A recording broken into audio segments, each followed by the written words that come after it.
Paying tribute. Very sophisticated electorate. The latest from the Vatican as the Pope's funeral approaches. Rallying for safety. Wondering when is enough going to be enough? A week after the FSU shooting on campus. And take a tour of battleships. It gives the community the opportunity to come out. The annual Fleet Week event sets sail in South Florida. These stories and more coming up on Newsbreak. Good morning, South Florida. I'm Valentina Gaspari. And I'm Samantha Gutierrez. Today is Thursday, April 24th, 2025. Live from the Lee Caplin School of Journalism and Media in North Miami, this is Caplin News. Mourners take over Vatican City as the lines to see the late Pope stretch for hours. Thousands of people continue to pay their final respects to Pope Francis this morning after his body was transferred to St. Peter's Basilica during a procession yesterday. The late pontiff's open coffin will remain there for 3 more days until his funeral on Saturday. CNN's Ivan Rodriguez has more from the Vatican.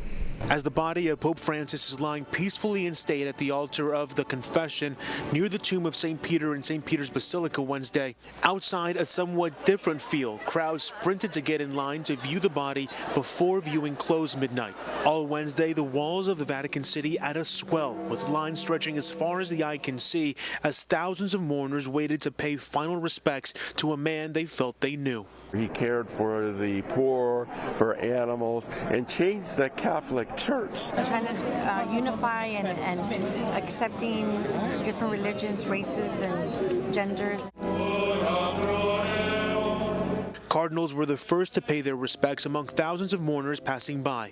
135 cardinals are now charged with choosing the Pope's successor in the coming weeks. Very sophisticated electorate. Mourners say they hope the values that Pope Francis modeled will endure. Who will stand for the truth, to unite everyone, poor, rich, black, white, and all sorts of people, even believers and non-believers. Pope Francis's papacy was unprecedented in many ways, by being more inclusive, supporting same-sex civil unions, and his advocacy for migrants. In his final message, the Holy Father called for an end to wars in Gaza, Ukraine, and Sudan. His outpouring of love for others from around the globe now being reflected back onto him, as he lies in state in a simple open wooden coffin upon the altar of the Confession. He was the Pope of the people. In Rome, I'm Ivan Rodriguez. Students demanding action this morning after a gunman opened fire on the campus of Florida State. The shooting last week killed 2 and wounded several others. Yesterday, the students marched to the state capitol calling for gun reform. Dozens of students joined the effort, including some who say they're scared following last Thursday's shooting. Being through this once is already enough, so I'm just wondering when is enough going to be enough and when are we going to do something about this? The protest was led by a group of students demand action. They also spoke with lawmakers about their call for gun reform. A family who immigrated to the United States during the Biden administration is now living in fear as political debates around immigration intensify. They say recent rhetoric and policy shifts have made them feel less safe and more uncertain about their future. Our DC Bureau reporter David Lascano brings us a special report to take a closer look at their situation. We're calling one of the family members, Maria, to protect her identity. She arrived from Venezuela with her family just before President Trump took office in January after crossing 7 countries and arriving in Chicago where they're currently staying. She described how her daily routines have seen drastic changes following the new immigration policies and massive deportations. I don't want to remember those moments that have marked our life. God brought us here, and He is the one that is going to decide whether we stay or not. But I would not wish to go back to my country.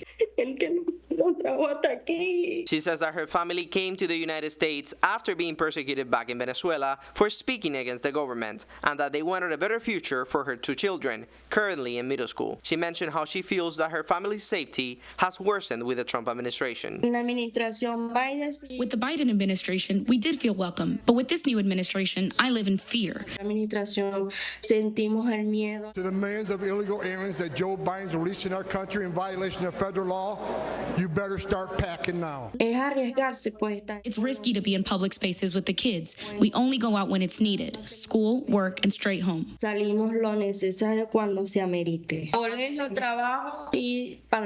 But sometimes, even mundane but essential activities like buying groceries or taking their kids to school have become a risk that Maria's family doesn't want to take. I'm really afraid of even taking them to school.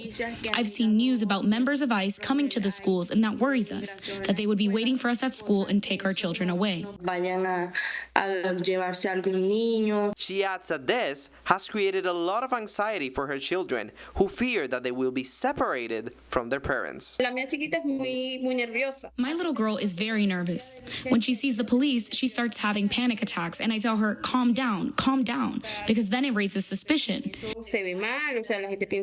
With 4 mouths to feed, trying to stay afloat becomes a great struggle. Maria's husband was recently let go from his construction job and now leaves home each day in search of any work that can help put food on the table.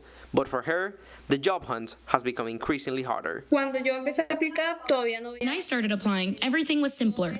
I wasn't afraid of showing up somewhere to get a job. Now I have to be more careful because if the people hiring you don't like you, they could just make a call to make immigration officials come get you. Many immigrant families like this one are left with no room to breathe, as policies like expedited removals, expanded detention, and limited access to legal protections continue to tighten the grip. Abel Nunez, the executive director of Central American Research Center in Washington, D.C., says that he's concerned about the future of the families and individuals who have relied on organizations such as his. For everyone who is in the same situation as Maria, it's better to be prepared and not be afraid. In other words, don't wait for something to happen to you. Get ready ahead of time. You can do this by seeking legal advice and understanding exactly where your case stands. But for these next 4 years under this administration, it's going to be extremely difficult. Families will be separated, families will be deported, and families will be exploited. The future of Maria's family, along with their 2 kids, remains uncertain, but they told me that they plan to take every precaution to stay safe and under the radar, since they feel that going back to Venezuela, it's not an option. Reporting from Washington, D.C. for Caplin News, I'm David Lascano. A man was arrested after restraining an 11-year-old girl he thought was vandalizing his property. Marius Mutu tackled and pinned down a girl because someone had been egging his house over the last several days, and he believed she was the culprit. Mutu was released by officers, and the girl remains unharmed. The U.S. Navy sails into Port Everglades this week for Fleet Week, with festivities going on until next Wednesday. Caplin's Dylan Pazay has more on the ships in Fort Lauderdale. Hello everybody and welcome to Fort Lauderdale, home of Fleet Week here in South Florida, a week where sailors can come in for rest and respite before heading back to active duty.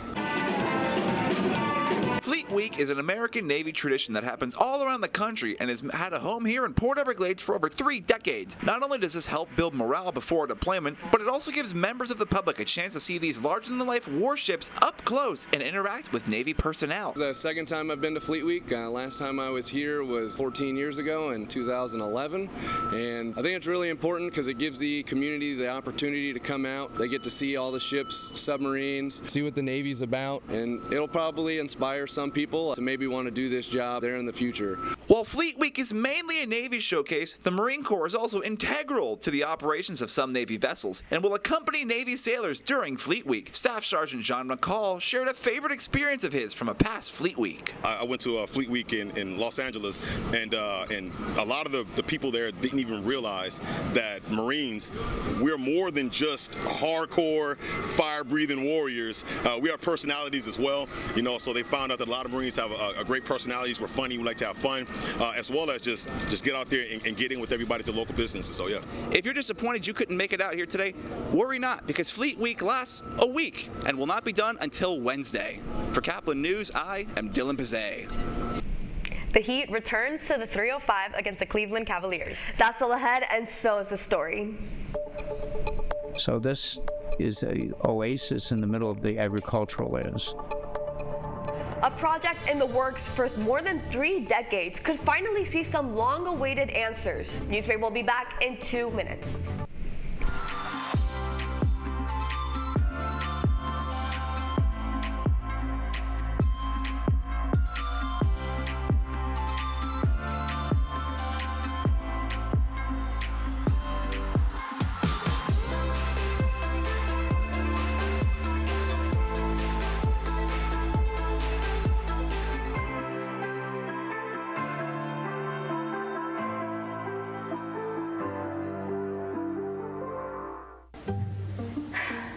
could really use a new tablet. I just don't have the money. Let me ask you something. Do you have a Pell Grant? Yes. You do know you can get a free tablet, right? Did you say free? Yeah, free. It's simple. And the application is done in the store. I could really use a tablet. Get one. Another satisfied customer. Stop by Pantotech in the Graham Center at FIU MMC today to speak with one of our associates to get your free tablet. Type 2 diabetes can have a big impact on your life. But how can it be prevented? Well, the first step is knowing if you have something called prediabetes. Take the 1-minute risk test today at doihaveprediabetes.org.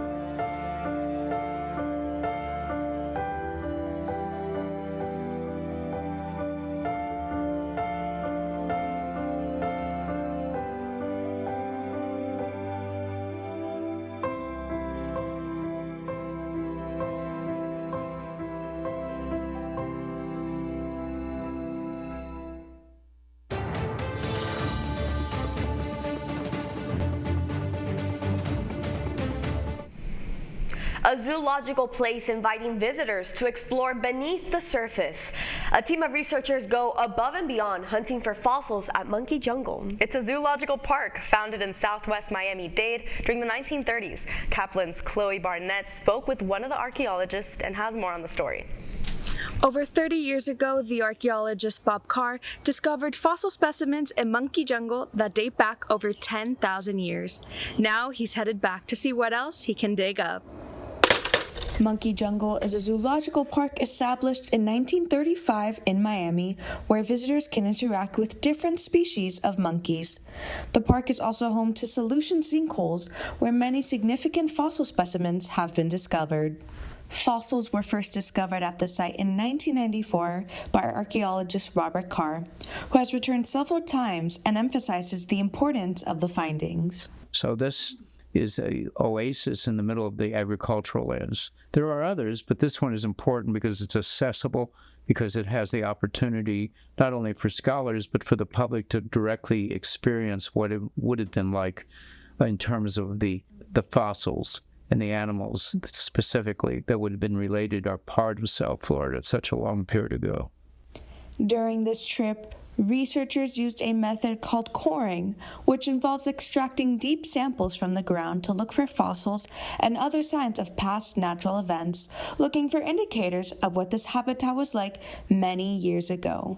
Clayton Gordon, one of the archaeologists on site, remains hopeful about what they may uncover. Back in the 90s, where they dug the gator pit, and they were finding all of these megafauna remains like mammoth and saber-toothed cat. So we're expecting to see a lot more of that stuff now in the core sample and the further excavations. While it may take a while to see the full results of this project, one thing is clear. History is not just in our books, but right under our feet. For Caplin News, I'm Chloe Barnett. The Miami Heat find themselves down 2-0 this morning in their playoff series against the Cleveland Cavaliers. The Heat picked up momentum on what looked like a comeback in the second half, but the team just couldn't get over the hump from having a terrible second quarter, allowing 43 points before the half. The final score was Heat 112, Cleveland 121. The Heat will come back home looking to advance the series on Saturday at 1 p.m. That's all the time we have for Newsbreak. I'm Samantha Gutierrez. And I'm Valentina Gaspari. Get more news anytime at caplinnews.fiu.edu.